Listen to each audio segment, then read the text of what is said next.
tinha uma loja lá no centro de Nova Trento. Tinha poucos carros em Nova Trento. 83. Veio com o carro dele e falou: eu sou Trentino, Aldino Bastiani, tinha uma loja lá. Ele tinha, se não estou esquecido, olhos claros. Era um homem bonito, de um homem. O homem não fala que é bonito, mas era um homem bonito. E ele, ficamos aqui, mas ele nos mostrou Nova Trento, o interior, o exterior, e devemos a ele também isso. Tem milhares de pessoas que eu teria que agradecer. Eu casei, enfim, com a Ivete Bosio. Não sei se tem aqui um livro, talvez deixamos em casa, fui eu que errei. Tenho em casa o livro que foi traduzido e editado pela Associação Beneficente Desenhando em Nova Trento. Mamãe me tira osso, e era o título sobre os remédios e a cura e em um lugar trentino, digamos, Nova Trento, mas vale também para o Rodeio, para o Rio dos Cedros, para Lajeado Alto, etc. A Ivete era casada com Dilma. Não, era a irmã da Dilma. Casada, sou atlético, estava caindo de emoção. Casada com o Piazza, que é, com a Dilma, um dos maiores amigos que tenho no mundo. Estão lá no fundo. Uma salva de palmas para ele. E também para a dona, a mamãe delas, das meninas. Tá certo. Claramente eu tenho que agradecer, que ninguém fique ofendido, o Orivan, o Moisés, que lutaram para chegar a este livro. A edição de um livro no Brasil não é fácil.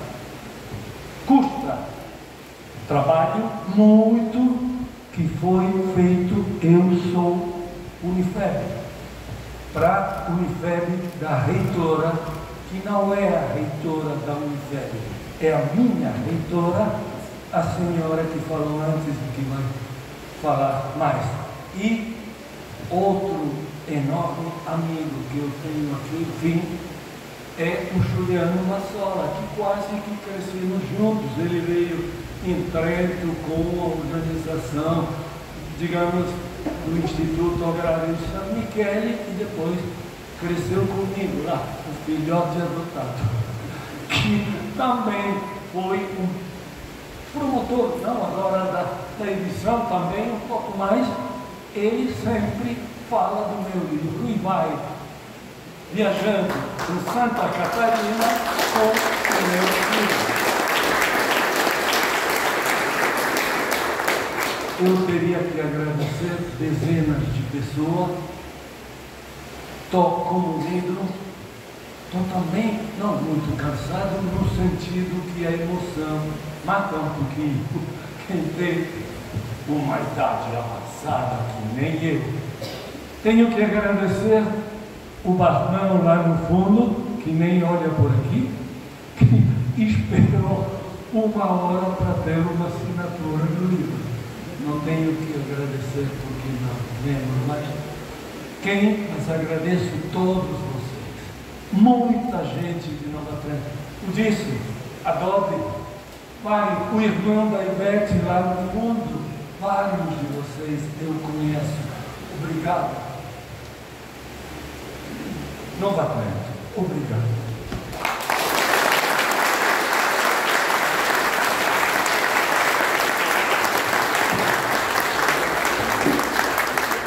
Já fico por aqui e convido o Orivan, que é presidente da Associação Desenelo, para também fazer as suas colocações.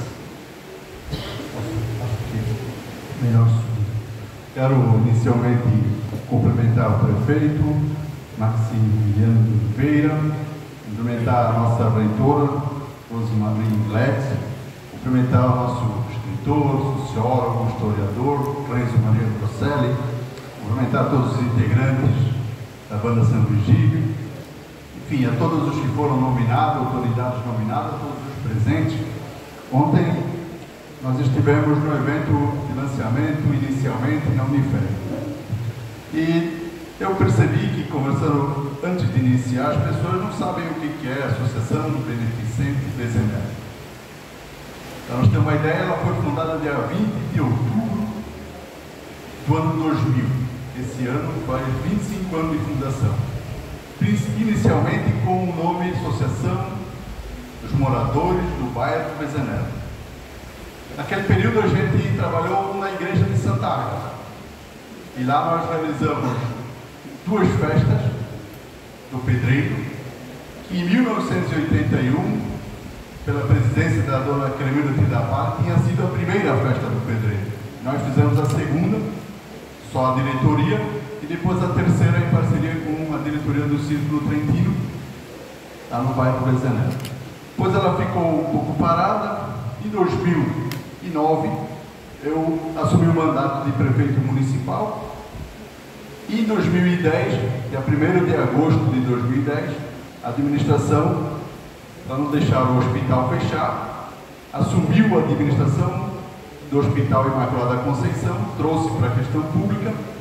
E aí eu senti o que era a dificuldade de ser prefeito, ter um orçamento e cuidar de um hospital. Eram 80 anos praticamente que as irmãs estavam administrando, nós não sabíamos nada do que era o hospital.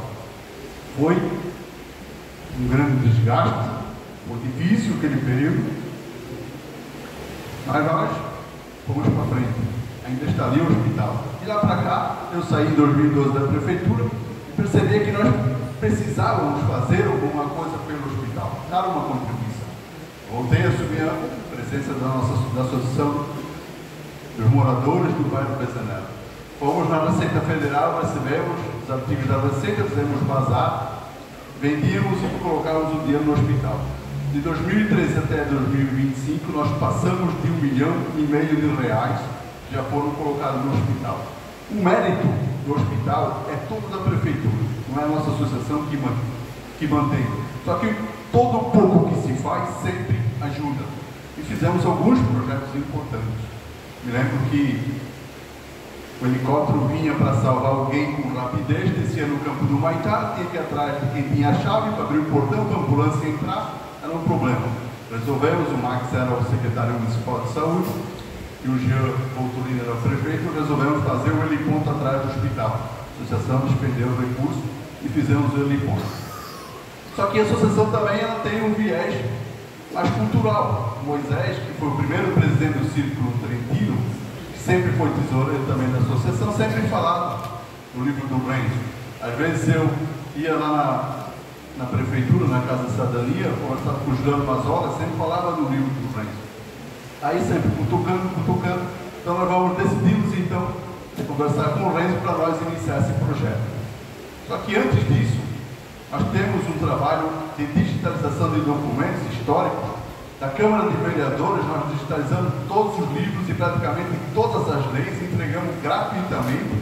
É um trabalho minucioso, grande e caro para a Câmara de Vereadores. A Prefeitura tem 650 livros, mais ou menos, ali na Casa da Cidadania. Nós já digitalizamos em torno de 300 livros. São livros, falando de livros de 1892. Digitalizamos livros da paróquia, o Padre Flávio está aqui, vários livros que eles nos passaram. E digitalizamos todos os documentos de 1933 a 2020 do Hospital Imaculada Conceição. Lá nós temos 2,5 milhões de cópia, que está nominal para cada pessoa que passou no hospital. O paciente teve lá, foi o nome dele, está ali, o arquivo está montado. Inúmeras pessoas nos procuram por causa desse trabalho. Não é verdade. Esse homem foi importantíssimo para fazer o livro. Ele é um homem.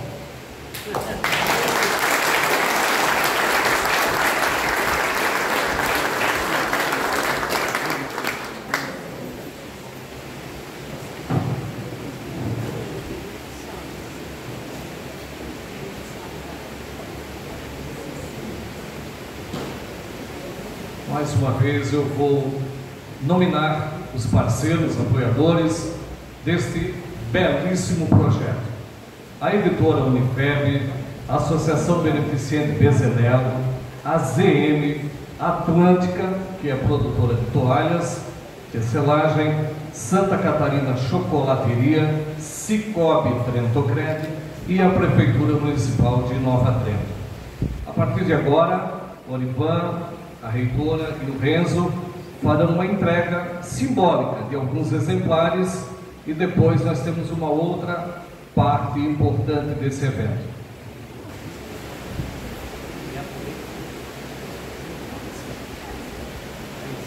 Convido para que venha aqui então dois parceiros do evento, do Cicobi, Altair Raimundo Roberti, vem até aqui, e da Prefeitura, Prefeito Max, para receber simbolicamente, né, esses exemplares que serão distribuídos depois para demais parceiros deste projeto.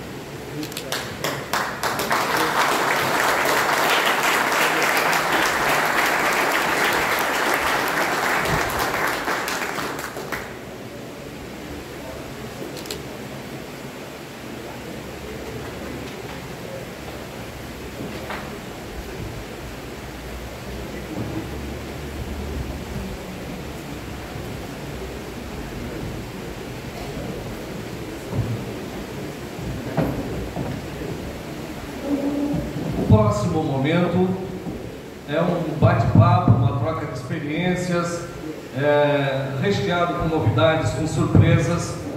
A reitora, professora Rosemarie, e o escritor Renzo vão agora falar um pouco de todo este projeto.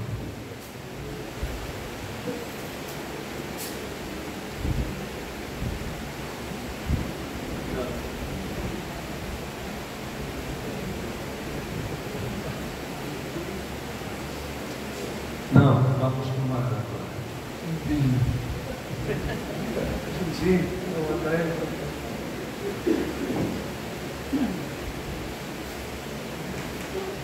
Isso. Vamos lá então. Renzo, uma alegria muito grande estar contigo nesse momento aqui. O segundo momento de lançamento dessa obra, que vai ter mais alguns momentos. Vai atravessar cidades, né, de origem, e quem sabe você possa contar para nós um pouquinho de como foi o processo da pesquisa e da escrita desta obra sensacional que temos aqui. Eu tinha passado por aqui, falo de novo, em 1981, quando eu perguntei no Jacomel, lá, no pai da Dona. E quando eu perguntava, tem livros escritos sobre Nova Trento? Tinha um. O grande historiador Walter Piazza, ele fez tudo. E era um livro interessante que veio muito para nós, mas não era suficiente para esclarecer como nasceu Nova Trento, quem eram os trentinos. A história de lá, aqui, não se conhecia, não se sabia. Então, eu que tinha arrepiado quando o Jacomélio Natalino me falou em dialeto, eu jurei por Deus que eu teria feito uma pesquisa, que eu teria trabalhado para descobrir a história de Nova Trento. Claro, foi suficiente pouco tempo, mas logo para descobrir que tinha outros trentinos aqui em Santa Catarina. Duas municipalidades, digamos, Rodeio e Rio dos Cedros, e não só. Durante as primeiras pesquisas em Brusque, Sociedade de Amigos de Brusque, eu descobri um documento que tinha muitas famílias, dezenas de famílias trentinas, em um lugar que chamava-se Lajeado. Então, Lajeado tem aqui, tinha que ser aqui. Eu subi a serra, eu comprei o Disso e o Ailson e o Juliano e outros amigos, lembra? Um corcel com buracos grandes assim nas porteiras, $300 custou, pago em dólares, tá? Não tínhamos muito dinheiro, a família não tinha muito dinheiro. Subir a serra lá, Lajeado. Eu tinha, porque encontrei na Sociedade de Amigos de Brusque, o relatório das famílias trentinas. No tempo se falava de tirolesas italianas, tá certo? Lá no Lajeado. Eu fui lá, não tinha nenhum desses nomes. Nada.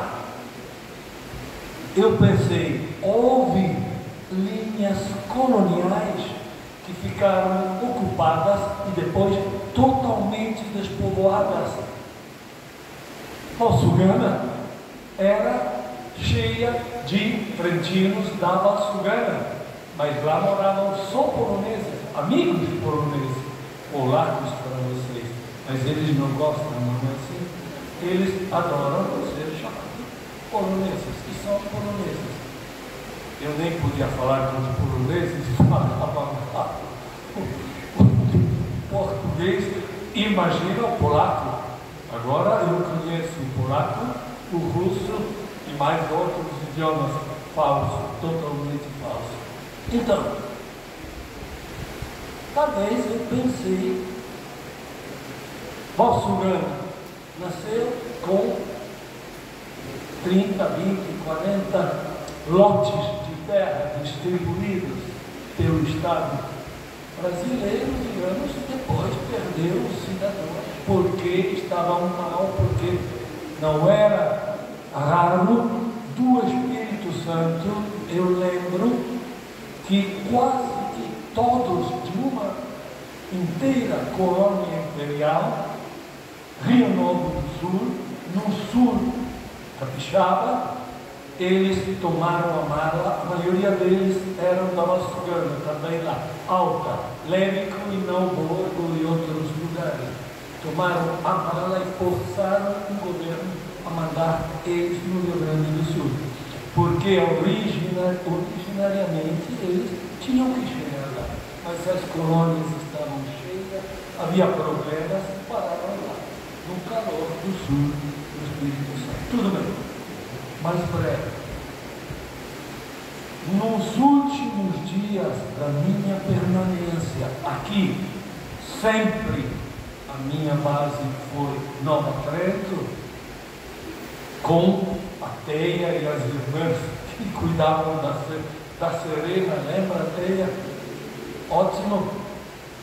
Eu com meu corcel barato e vagabundo, que de vez em quando parava na rua, aconteceu pelo menos 2 vezes. Eu fui para Brusque, tinha que fazer lá, não sei, tinha terminado, não fazia tempo, a pesquisa Casa de Brusque. A Casa de Brusque. Eu errei a estrada. Entrei em uma terra que desconhecia, era a tua terra. Guabiruba. Guabiruba, para mim, não sabia onde ir, não tinha o celular e Google Maps e você bota Nova Trento. Estava perdido. Quem me conhece sabe que eu sou atômico. Quando logo alguma coisa não funciona, eu consigo até dizer palavrões em série. Bater os pés, hóstia com P, hóstia, cramantua, e depois porcozinho e dio pane como um pão em italiano, tá certo? Não é blasfêmia. Ótimo, várias vezes, quando apareceu não sei, uma indicação estradal. É uma inspiração? Sim. Dizia, Lajeado Alto, Porcozinho. Aqui dá. Puxa, tinha uma estrada que nem lembro, mas tinha que ser subida. É bem alto. Depois cheguei lá, olha, onde, agora uma provocação para a nossa reitora, onde os alemães mandaram os italianos lá, lá, isoladíssimos. Lajeado Alto. Eu cheguei lá, entrei, tinha casas, claro, tinha casa, larguei o carro por aí e o velhinho não era. Quem é o senhor? Desculpe, quem é o senhor? Vicente Romani. Os Romani são da mesma terra do meu presidente, digamos, ao sul de Rovereto. Eu, naquele dia, não chorava, eu era forte, agora estou mais fraquinho. E foi o outro a nosso cantinho. Quando voltei para a Itália, um título, 2 páginas, não era o título da capa, não, mas dentro do jornal do Trentino, que chamava-se Alto Adige, uma nova cidade trentina no Brasil. Lajeado Grande, a minha fotografia, eles bateram, e a história da novidade para nós, para vocês, não é novidade. Então, todos os trentinos, quero dizer, estão no meu coração no sentido que fazem parte da minha história de historiador e de homem. E Renzo, o que te inspirou? A gente observa na tua obra que tem muito a ver com o camponês, com o homem do campo, o homem da terra, o homem que cultiva. Isso dá para perceber. Também as mulheres. Os homens e as mulheres e os homens. Mas por quê? O que isso tem a ver com a tua família, com a tua própria história de vida, esse movimento migratório que acontece na Europa também, acontecia, e continua acontecendo, na verdade, né? Tem a ver muito. Eu tinha 2 avós que eram de família camponesa. A mãe do meu pai e a mãe da minha mãe eram de famílias camponesas. Então, por exemplo, eu nasci na casa do meu pai com uma casa popular, repito, muito popular. E em casa vivia também a avó, a mãe do pai. Foi ela mais do que a minha mãe, que estava lá, que me adotou, claro, em casa. A minha mãe teve 6 filhos, puxados, um atrás do outro. E depois, outro, não o adotamos, afiliamos, uma outra, porém, vivia conosco. 7, tínhamos, claro, mais de um quarto, 3 quartinhos pequenos, com as camas como navios. Beliche. Um acima da outra. A nona me cresceu. A outra nona, a nona Diomira, era o nome Diomira. Deus olha, e virou nome trentino, usado até os anos 50. Desapareceu, não tem nenhuma.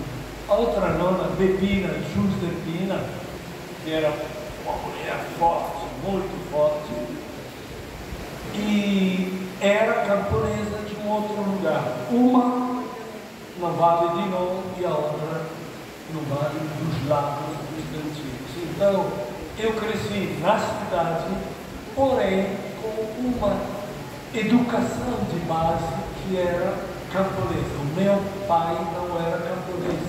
O meu nono, por parte de pai, era um pequeno burguês de Lazino, Vale dei Laghi, que faliu totalmente, perdeu tudo com a crise financeira internacional de 29, que lá chegou no 30 e eclodiu no 31, ele perdeu tudo, como se fala em francês, ficou fugido, e urbanizou-se em Trento, correndo com os filhos, com o nome estava velho. Eles foram viver. Era só embaixo da terra. Um porão. Era um porão, claramente. Era um porão, existe, a casa existe, as janelas a fio do marchapiede, do Idio marchapiede, a fio do baixo. Obrigado, professor de pizza e de italiano. A fio da calçada tem as janelas.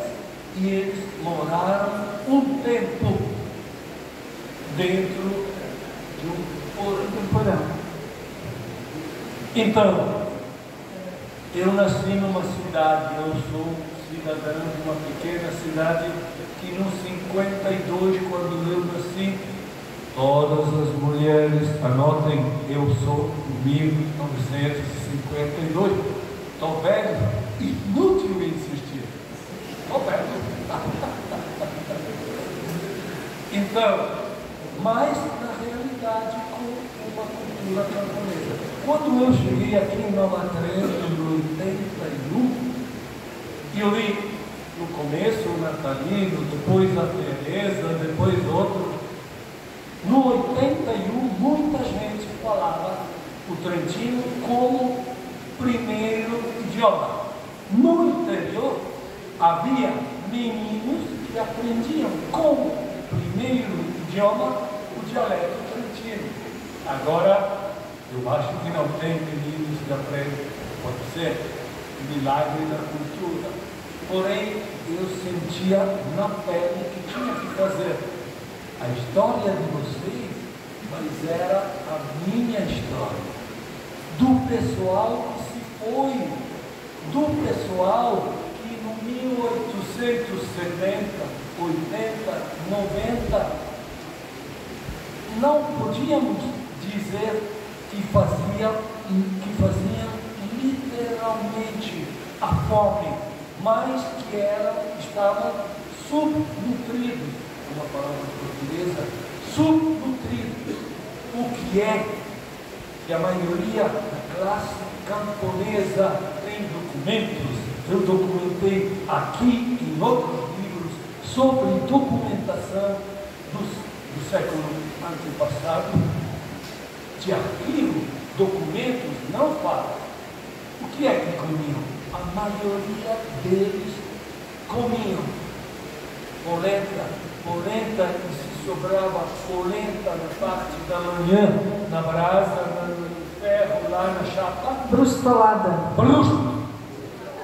Essa senhora é o mar de cultura. Um bate-papo, por favor.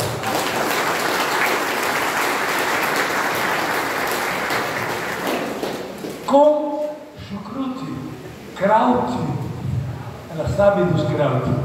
Para nós, e krautari eram os alemães que moram ao nosso norte, porém, kraut feitos um pouquinho diferente, presidente, um pouquinho diferente deles, eram diários para nós. Agora um pouquinho menos também a polenta, que se faz.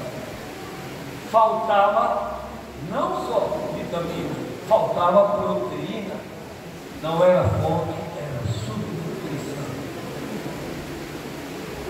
Os nossos tinham uma propriedade de terra média no Trentino de 1,4 hectares. Quando chegaram aqui, receberam 20 hectares. E era mentira 1,4 hectares. Por quê? Porque a média é o que diz que no Brasil a renda média per capita familiar é não sei de quanto, digamos 10 mil reais, 5 mil reais, tá certo. É mentira. No Brasil tem muitos ricos que ganham 100 vezes mais. Então, a média da gente que nem nós não é 5 mil quanto era, mas é 2 mil, digamos. São números assim. Então, a média da propriedade dos camponeses pequenos, dos vales e montanhas do Trentino era de 5 mil metros. E você com 5 mil metros lá, inverno comprido, mas que você sobe mais frio, 10 graus negativos chegavam ao longo de semanas, na minha juventude, agora não. Nos vales chegava a esfriar 15, chegava a esfriar 20, claro, não todo dia, se o sol subia, tudo bem. Então, 5 mil metros naquele rincão boniterno, belíssimo, como é o Trentino? Lindo, lindo. Ela falava comigo, tá? Eu sou lindo, é verdade? É verdade. Então, 5 mil metros, não só. A crise chegou no Trentino, no resto da Itália, tinha começado no norte, na Alemanha, e aqui chegaram os alemães, na Bélgica, na Holanda, no Luxemburgo, e aqui chegaram no Luxemburgo, na Bélgica, na Holanda. Chegou no Trentino a crise. De 1880 a 1890, os 50% dos proprietários de terra no Trentino perderam a propriedade. Eu vou fazer uma pergunta: quem perdeu a propriedade da terra no Trentino? O grande, o médio, o pequeno camponês? Quem perdeu a propriedade? Digam. O pequeno camponês. Quem veio para o Brasil? O pequeno camponês. O Brasil foi para eles anos 1874 no Espírito Santo. Depois, com 75, grande parte Santa Catarina, 2 colônias principalmente, a colônia de Itajaí, Príncipe Dom Pedro Brusque, que logo abriu um distrito colonial além do Itajaí Mirim, mas na bacia, digamos, do rio que passa aqui, e chamou ela, não lembro como, 2 meses depois chamava-se Nova Trento, porque aqui chegavam só trentinos e trentinos e trentinos. A outra colônia era claramente a colônia Blumenau. Os alemães chegavam sempre negros. O doutor Blumenau não amava os italianos. Os alemães, naqueles tempos, não amavam os italianos. Mas o imperador Dom Pedro II, repito, talvez o maior e melhor político do Brasil ao longo de 200 anos, apesar que fosse um imperador, eu acho, não falou, chamou o Blumenau no Rio de Janeiro, e o Blumenau desceu organizando os trentinos que ele não gostava. Para nós, trentinos, o Blumenau escreveu no mínimo 200 vezes, 20 vezes, 30 vezes. Os tiroleses italianos não prestam. E eu ficava puto da vida quando eu via essa documentação. Não são trabalhadores, são gritadores, rebeldes, etc. Eu ficava amargoado quando eu lia isso. Eu vinha de uma terra onde a primeira qualidade da gente era ser trabalhadeiras. E será que os nossos aqui não eram? Eu entendi. O doutor Hermann Otto Blumenau, um dos grandes homens que ajudaram o Brasil a crescer, enormes nomes erravam. Errava por racismo, tá certo? Mas ele tinha uma razão. Quando começa uma migração, quem foge entre os primeiros são os malavitosos, os bandidinhos, quem foge da justiça. Nas primeiras, olha, nós estávamos embaixo da Áustria, não brincava. Então, não eram muitos também, porque nós não tínhamos cidade. Trento, em 1870, tinha 12 mil habitantes, Overeto, que é a segunda, e também hoje, cidade, digamos, cidade não aldeia, tinha 12 e 5 mil habitantes. Então, se você não tem cidade, não tem bandido, não tem nada a roubar, não. Então, havia alguns bandidos. Não só. Eles chegaram com um comprante que dizia que teriam que encontrar uma casinha e 1.500 metros de terra, já com possibilidade de ser trabalhado. Mentira! Os desbravadores sempre foram os colonos alemães, com certeza, fortes, e foram os primeiríssimos, mas depois ajudaram mais, porque eles vinham em pequenos grupos, razoável. 75, 76, 77 foi aqui uma revolução. Chegavam navios em Floripa, desviavam para Itajaí, subiam com canoas, digamos, os rios, e chegaram não encontraram uma casa, não encontraram uma terra trabalhada. O que encontraram?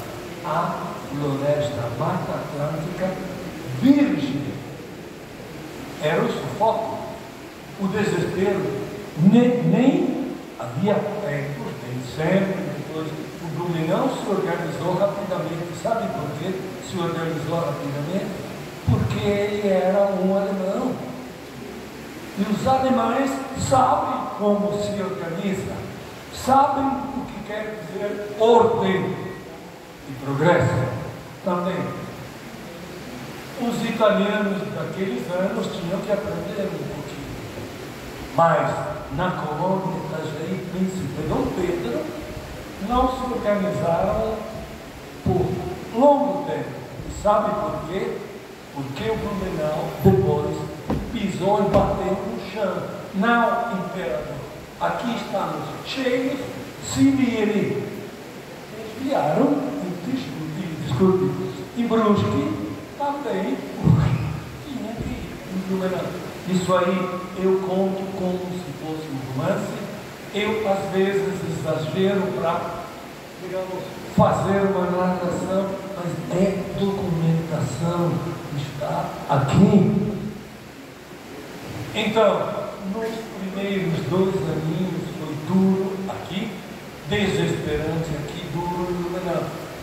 1977, o doutor Hermann Otto Blumenau escreveu um documento, está todo aqui este documento, que me deu uma satisfação enorme, que quase desmaiava quando encontrei, que dizia: os tiroleses italianos, depois de ter foragido uns bandidos, ele usava outras palavras, são entre os melhores agricultores e são grandes trabalhadores.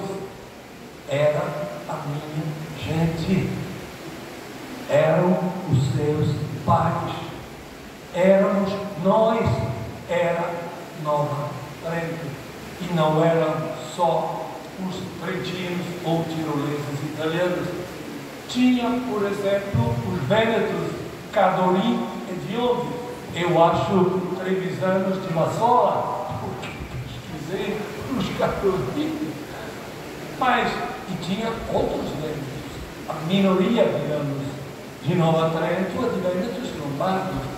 Tanto que não encontro os primeiros que entraram, julho, me parece, de 1875, de Brusque, para aqui, mas aqui era floresta só, e que pararam no 16, depois Tirol, também os de Monza, né? depois Claraíba, eram a metade de Valsugana, de Roncheio, uma aldeia só.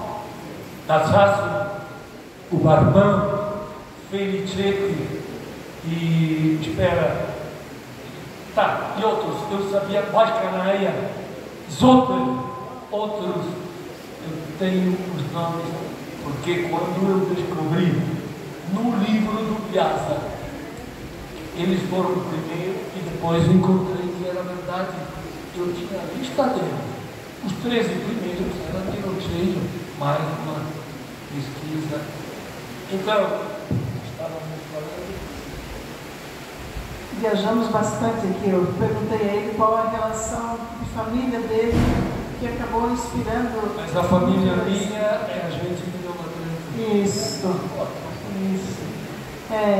Quando a gente pesquisa esse tempo, eu gosto de mencionar que foi um tempo muito difícil. O caso de Brusque, nós temos uma diferença entre o que foi Blumenau e o que foi Brusque. Quando eu falo Brusque, isso aqui tudo, tá, gente? Era muita terra, né? Era colônia. Então, Brusque foi fundada como uma colônia pública, enquanto Blumenau era uma colônia privada. O doutor Blumenau adquiriu aquelas terras e desmandou e fez como ele quis. Depois de 10 anos, ele não aguentou o dinheiro e vendeu de volta para o governo imperial, mas ele permaneceu como administrador, vamos dizer, como fosse o prefeito, o governador, até 1884, 85. Então foram 35 anos o mesmo homem cuidando da mesma região.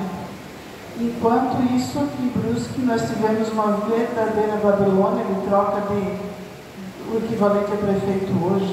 E claro que isso prejudicou, né? Então, além do que o Renzo falou, nós tivemos a situação de muitos virem para então Brusque. Quando fechou o ano de 1874, isso quem escreveu foi Aires de Gevaert. Quando fechou 1874, toda Brusque não tinha 3 mil pessoas. Passados 3 anos apenas, eram 11 mil. Os italianos, na maioria, tinham minorias, outros também alemães, chegando aos pouquinhos. Porém, Brusque foi, naqueles 2, 3 aninhos, praticamente abandonada, no sentido, não que não chegasse ninguém, que mandavam todos aqui. Então, o problema, o 16, Claraíba, Monza, Trentinos ou tiroleses italianos. Fala, no 77 chegou aqui um padre, Garnarini. padre Garnarini, da Valsugana Trentina, dos poucos intelectuais italianos que chegaram com o camponesado italiano nas colônias.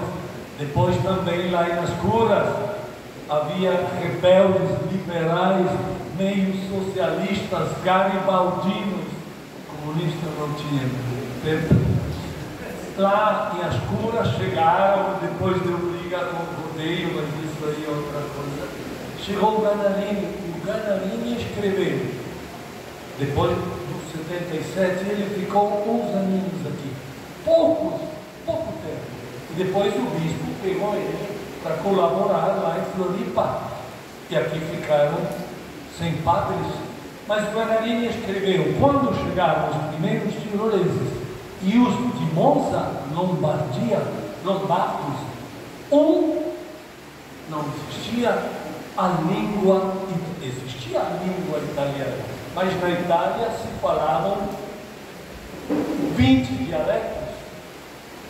O Garnarini escreve, uns achavam que os outros eram alemães, e os outros achavam que os primeiros eram alemães, os dois italianos, de idioma, tá certo? Não se entendia. Hoje, se um trentino não falasse o italiano e fosse para Bergamo e fala em dialeto trentino com bergamasco, um absurdo, são dois idiomas diferentes. Estava lá, agora não. Eu não vou fazer uma pergunta agora, a gente vai se encaminhar para o final, nós temos mais um pouco de apresentação aqui, mas eu acredito na força transformadora da educação. E eu penso que nós temos aqui uma figura viva que é a mostra disso. Ele falou da origem camponesa, da origem difícil, que foi a origem de todos nós, né? Mas ele, ainda jovem, fez então a faculdade de Sociologia, segundo ele conta, a única que havia na Itália, né? Depois desbravou esse mundão, fez o doutorado, onde é um país em que poucos ainda estudam, poucos fazem uma faculdade, quanto mais um doutorado, né? E precisa estudar, gente, tá? Se ele não tivesse estudado, nós não estaríamos aqui hoje. Então ele estudou, ele fugiu do senso comum, porque estudar era difícil para ele, ainda é difícil para a maioria de nós. Mas o padre Orlando, que é o fundador da Unifeb, ele escreveu que a educação é o investimento mais rentável que um povo realiza. Então, a educação, ela transforma. Nós, enquanto pais, mães, avós, tios, padrinhos, irmãos, o que seja, nós temos que ajudar os nossos jovens a estudar. Eles precisam estudar, porque senão o Brasil nunca vai sair da que está. Precisa estudar, precisa ter cultura, precisa viver arte, senão a gente não sai do lugar. Então, peguei o Renzo de surpresa nisso aqui, mas ele é a materialização da força transformadora da educação. Uma pessoa com mais de 30 livros publicados, inúmeras pesquisas, e não são quaisquer livros.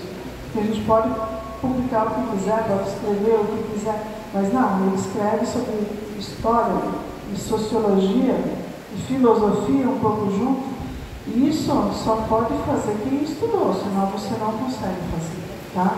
Então, que acima de tudo, além dessa obra fantástica que a gente está apresentando aqui hoje, ele sirva de exemplo vivo para cada um de nós, para que a gente faça um esforço coletivo para transformar. Se a gente não conseguir transformar o país, não tem problema, transforma a tua rua, a tua família, o teu bairro e a tua cidade. Você terá feito muito, muito mesmo, tá? Então, isso compete a cada um de nós, tá certo? É isso. Muito obrigada, você foi fantástico. Opa, muito obrigado, senhora. Muito obrigado. Tenho que dizer uma outra coisa pequena. Esse livro demorou 2 anos para sair. Trabalhamos muito, trabalharam muito. Eles, a Unifeb, eu sou Unifeb, Associação Beneficente, trabalhou muito o Olimar, o Moisés, mas esse livro saiu tipograficamente ótimo. Naquele tempo, o Brasil, 1986, quando saiu a primeira edição de Nietzsche, Alegoria Italiana, tínhamos boas tipografias em Trento, não quero dizer péssimas em Floripa, mas era muito mais difícil, com máquinas. Digamos, a segunda cópia de Nietzsche, O Morir e Vencer o Morrer, era tipograficamente simpática e um pouquinho pobre, mas saiu. Foi uma tradução que viajou no Brasil. que serviu muito hoje. Aqui tem um livro que é, como posso falar, melhor do que fazem em frente dos meus livros feitos em frente. Então, porque também botaram mal lá na universidade, corrigiram várias coisas, digamos, mudaram um pouquinho também, digamos, a linguagem mesmo, e depois a tipografia fez o resto, uma boníssima capa, um bom livro que a senhora gostou muito. Muito obrigado.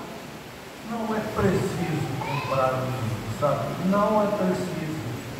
Tem quem tem pequenos problemas a comprar. Não é preciso, mas nas bibliotecas públicas terá o livro.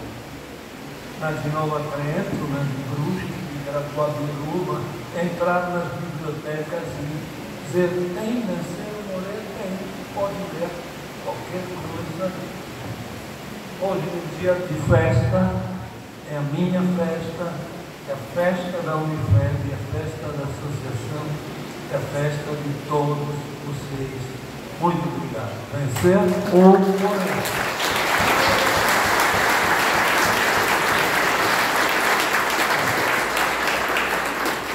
Também registramos a presença do vereador Ronaldo, do vereador Silvio, do vereador Luiz Carlos. Agradecer a reitora, Rosa, ou indiretamente participou, elaborou esse maravilhoso evento. Agradecer também ao padre Flávio, representando aos reverendos de toda a região. Tá bem? Muito boa noite e fiquem à vontade, um coquetel a todos. Obrigado.